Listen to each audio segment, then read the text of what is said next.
Engineer Marcus Chen wiped the sweat from his brow as he stared at the massive crystalline structure humming before him.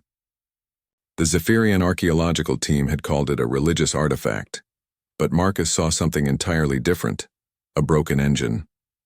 Human friend Marcus, chittered Zixtal, the lead Zephyrian archaeologist, her forearms gesticulating wildly. This sacred relic has remained dormant for 10,000 cycles. Our greatest minds have studied it for generations without understanding its purpose.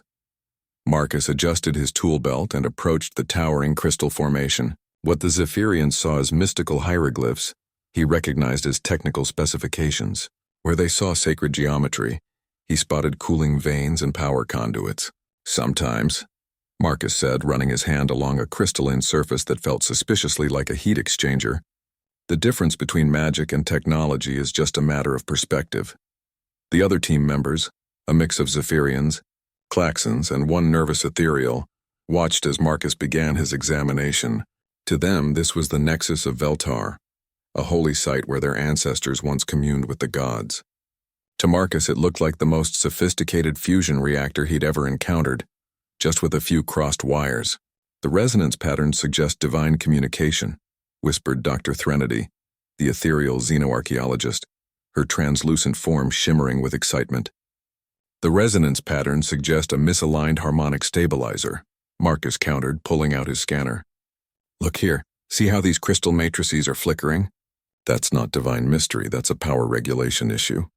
Within hours, Marcus had identified the problems: corroded quantum flux regulators, a blown gravitational dampener, and what appeared to be the galactic equivalent of a dead battery.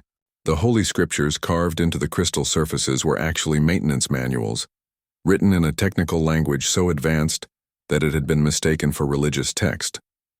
Human friend, Zixtal said nervously. Perhaps we should consult with the Council of Elders before... Before what? Before I fix it? Marcus was already elbow-deep in the crystal matrix, realigning quantum pathways with the confidence of someone who had spent his career making impossible repairs in impossible places. Trust me, I've fixed worse. Remember the Andromedan colony ship that everyone said was cursed? Turned out someone had installed the warp core backwards. The team exchanged worried glances. Humans had a reputation throughout the galaxy for their reckless ingenuity and their disturbing tendency to fix things that other species considered either impossible or sacrilegious to touch. As Marcus worked, the crystal structure began to respond. Dormant sections flickered to life, casting prismatic light across the cavern walls. The harmonic frequencies that had been interpreted as songs of the ancients gradually resolved into the steady, purposeful rhythm of a massive engine coming online. By the 7 moons of Kepler, breathed Dr. Threnody, the resonance patterns are stabilizing. The energy readings are unprecedented. That's because it's working properly for the first time in 10 millennia, Marcus said, making final adjustments to what he was pretty sure was a quantum coupling array. Whatever this thing was designed to do, it's been running at about 3% efficiency. The moment Marcus reconnected the final circuit, the entire structure erupted in brilliant light. The ground trembled, not with seismic activity, but with the deep, thrumming pulse of unimaginable power flowing through crystalline conduits. Then the voice came. Who has awakened me from my slumber? The words didn't come through the air but seemed to resonate directly in their minds, speaking simultaneously in every language each team member had ever known. The Zephyrians immediately prostrated themselves. Dr. Threnady's ethereal form began to flicker with what Marcus assumed was either terror or excitement. Even the normally stoic Klaxon seemed awed. Marcus just looked annoyed.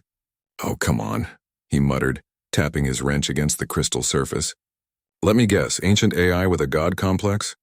I am Veltar, the eternal consciousness, Yeah, eternal consciousness, master of reality, I get it, Marcus interrupted, consulting his scanner readings. Look, Vel, can I call you Vel?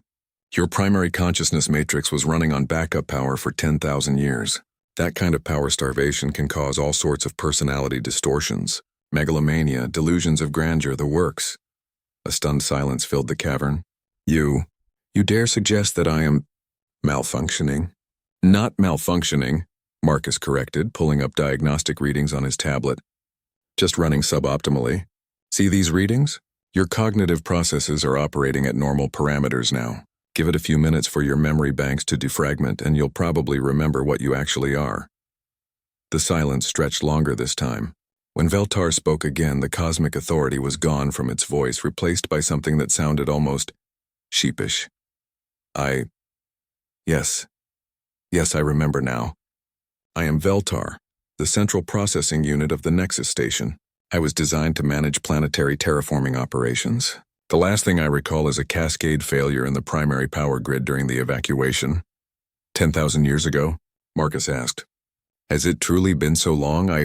The backup power lasted longer than projected, but in sleep mode I began to dream, and in those dreams the worship of the beings who remained behind became real to me.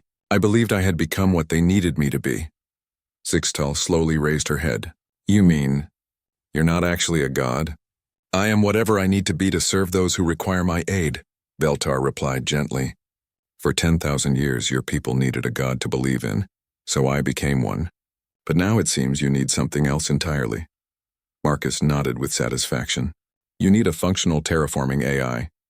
Because unless I'm reading these atmospheric sensors wrong, this planet's ecosystem has been slowly degrading since your systems went offline. You are correct, human engineer Marcus, and with my systems now fully operational, I can begin the restoration process immediately.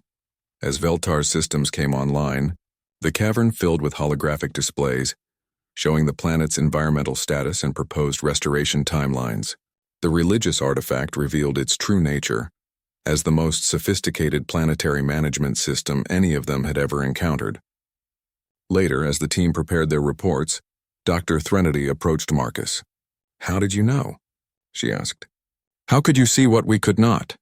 Marcus shrugged, packing away his tools. Sometimes the most profound truth is also the simplest one. Everyone was so focused on what they wanted it to be, a religious mystery, a divine artifact, that they never considered what it actually was. A machine built by people who were just like us, trying to solve problems and make life better for those who came after them. He looked back at the now humming Nexus, where Veltar was already coordinating with orbital sensors to begin atmospheric restoration. Besides, Marcus added with a grin, there's no magic in the universe that's more impressive than really good engineering. I heard that.